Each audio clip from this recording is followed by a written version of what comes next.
مەلایەکتان بەخێر بێن. ئێمە ئەمڕۆ پرێنس کۆنفرانسەمان ساز کردووە، تایدا سنتەری میترۆ و هەروەها تەلەڤیزیۆنی ستێرێک و هەروەها ڕێکخراوی ڕەنووس و هەروەها ڕاگەیاندکارانی ئازادیش بەیاننامەیەکیان هەبێ. بەداخەوە بەرەبەیانی دوێنێ پۆلیسی یاخود هێزی ئەمنی وڵاتی بەلجیکیا هەڵی کوتاوەتە سەر ئۆفیسی کەناڵی ستێرێک و هەروە مەدیا هەبەر کە زەرورزیانێکی پێ بە کەناڵەکە گەیاندووە و هەروەها کە بەخشی کەناڵەکەی ڕاگرتووە. ئەمە لە کاتێکدایە کە ئەم کەناڵە دەنگی گەلێکی سەملێکراو دەگوازێتەوانێ، بەداخەوانێ بەتایبەتیش لە وڵاتێکی دیموکراسیدا ئەم ڕووداوە ڕوویداوە کە لە جیهاندا وا خۆیان وێنا دەکەن کە شەڕی دیموکراسیەت دەکەن لە جیهاندا و پشتیوانی ڕاگەاندنی ئازاد دەکەن لە جیهاندا، کە ئەمە بەداخەوانێ مایی سەسوورمان بوو لەلایەن ئێمەوە کە چۆن لە وڵاتێکی وا دیموکراسیدا ئەو ڕەفتارە یاخود بەو شێوازی مامەڵەکردنە مامەڵە لەگەڵ میدیادا دەکرێت، کە بەڵام بەداخەوە دیارە بەرژەوەندەیە سیاسیەکان یاخود ڕوونتر بڵێم ئازادی ڕۆژنامەنووسی و ئازادی ڕاگەاندن ئەکرێتە قوربانی بەرژەوەندیە سیاسیەکان لە ئێستادا و نەک بەتەنها لە وڵاتانی ڕۆژهەڵاتی ناوەڕاست بەڵکو لە وڵاتەکانی پێشکەوتوش کە لە وڵاتە دیموکراسیەکان کە شەڕی دیموکراسیەت دەکەن لە دنیادا. ئێمە وەک سەنتەری میترۆ بەداخەوانێ بە نیگەرانیەوە لەم بابەتە دەڕوانین و بە ڕێکخراونەوە دەوڵەتیەکانمان ڕاگەیاندووە و بە قۆنسوڵخانە و نوێنەراتی وڵاتانمان ڕاگەیاندووە کە ئێمە وەک سەنتەری میترۆ هیچ بەڵگەیەکمان لە بەردەستدا نییە کە دەری بخات کە ئەم کەناڵانە بە نایاسایی مامەڵەیان کردبێت و شێوازی هەڵکوتانە سەری و ڕاگرتنی پەخشی کەناڵەکە بەڕاستی گومانەکان گەورەتر دەکات بەوەی کە بڕیارێکی سیاسیە، بەرژەوەندی سیاسی لە پشتەوەیە و داواکارین لە هەموو ناوەندە جیهانیەکان پێکەوە بێنە سەرخەت ڕوبەڕووی بۆ ئەوەی کە لانی کەم میدیای ئازاد بپارێزین، لانی کەم ئازادی میدیا بپارێزین. و ئێمە لە سنتەری میترۆ پێمان وایە ئەمە ئەم هەڵوێستە یاخود ئەم هەڵوێستانە بە تەنها ئیشی ڕێکخراوێک و سنتەرێک و سندیکایەک نییە، بەڵکو ئەمە هیچی هەمومانە، هەموو ڕۆژنامەنووسان پێکەوە، هەموو دامەزراوەکان پێکەوە، هەموو ئەو کەسانی کە بڕۆیان بە مەبادیەکانی مافی مرۆڤ و ئازادی ڕادەرفڕین هەیە پێکەوە پێویستە هاوسۆز بین. بەداخەوە لە ئێستادا کەم ئەو هاوسۆزیە لە هەرێمی کوردستان لەناو ڕۆژنامە کوردیەکان و دامەزراوە میدیا کوردیەکاندا نابینرێت کاتێک کە هاوکارێکیان یاخود دامەزراوەکی میدیای ڕوبەڕووی کێشەیەک دەبێتەوانەیە، بەداخەوە وەک پێویست ئەو هاوسۆزیە نییە، بۆیە بە پێویستی دەزانی لەم کەیسانەدا کە هەمومان پێکەوە فشار بکەین بە ئامانجی ئەوەی کە دووبارە ئەم کارانە دووبارە نەبێتەوانێ و ئەگەر ئەم کەناڵانە بە نایاسایی کاریان کردو یاخود کارێکی نایاسایی کردو پێویستە بەڵگەکان ڕوونتر بخرێنە ڕوو تاکو ڕایگەشی لێ ئاگادار بکرێتەوانێ و بۆ شێوازە مامەڵە لەگەڵ میدیا و دەنگی ئازادان نەکرێت. بەردەنگ و ڕەنگی هەموو ئازادی خوازێکن. درەنگانی شەوی 23 نیسان لە ناکاو بەبێ هیچ ئاگادارکردنەوەیەک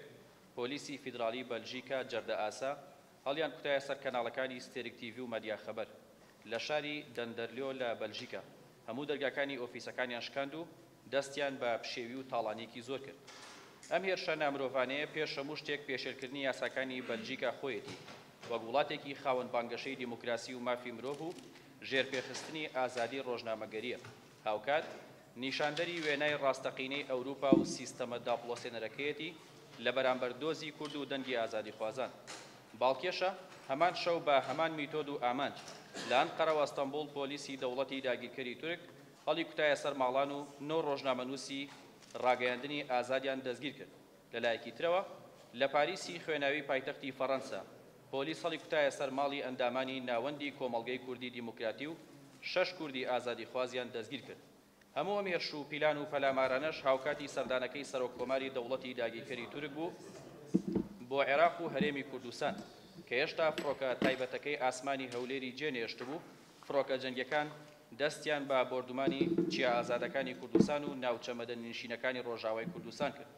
ئێمە هاووەختی و یەکانگیربوونی ئەم هێرشانە بەڕێکەوت نابینین، بەڵکو بە پیلانێکی نەخشە بۆ کێشاو دەزانین بۆ کبکردنی دەنگی ئازادی خوازانەی کورد و لەباربردنی دۆزەکەی. هەر یەک لەو دەوڵەتانە بە پەلوپۆی جەستەیەک دەبینین کە ناوی فاشیزمە بەڵام لەژێر پەچە و دروشم و ناوی جیاوازدا ئێمە وەک ڕۆژنامەنووسان و میدیاکارانی هێڵی ئازادی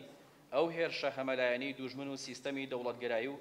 دژە ئازادی بەرنەفرەت دەدەین و ئیرانە و سەرکۆنەی دەکەین هاوکات سوورتر و شیرگەیرانەتر درێژە بەم کاروانی ڕاگەیاندنی ئازاد دەدەین ستێرک تیڤی و مەدیا خەبەر دوو بڵندگۆی ئازادی و حەقیقەتن چرای کوردانن لە شەوەزەنگی ستەم و نادادی و داگیرکاریدا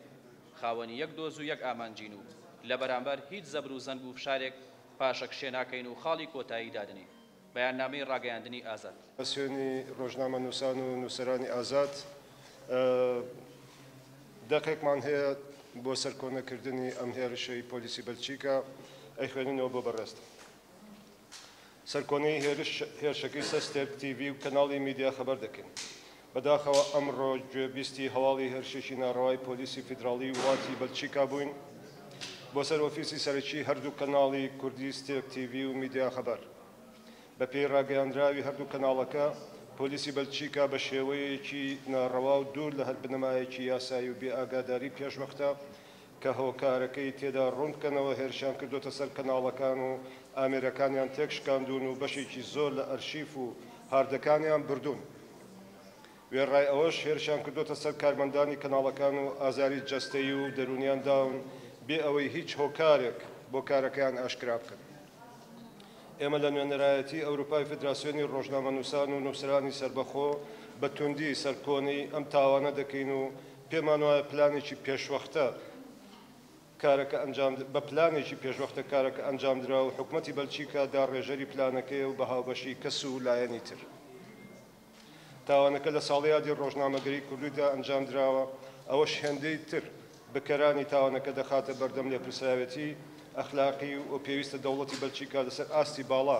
داوای لێبوردن لە هەردوو کەناڵەکە و کارمەندە بریندارەکانی بکات و هەرچی زۆر دەست بکرێتەوە پەخشی کەناڵەکان و کەشێکی ئەرێنی دروست بکرێتەوە کە بەرپرسیاری کەناڵەکان هەست بە ژینگەیەکی لەبار بکەن بۆ کارکردن فیدراسیۆنی ڕۆژنامەنووسان و نووسەرانی سەربەخۆ ڕۆنووس نوێنەرایەتی ئەوروپا ئەمڕۆ 24 2024 لە ئۆفیسی سەرەکی سنتەری میترۆ لە شاری سلێمانی کۆنفرانسێک لەسەر ئەو هێرشەی شەوی ڕۆژی ڕابردووی سەر هەردوو کەناڵی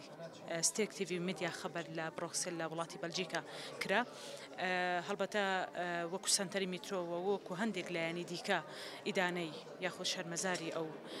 کردەوەی وڵاتی بەلجیکا پۆلیسی بەلجیکا کرا وەکو ڕۆژنامەنووسان ئێمە ئەم هێرشە شەرمەزار دەکەین و پێمان وایە هەر مەترسی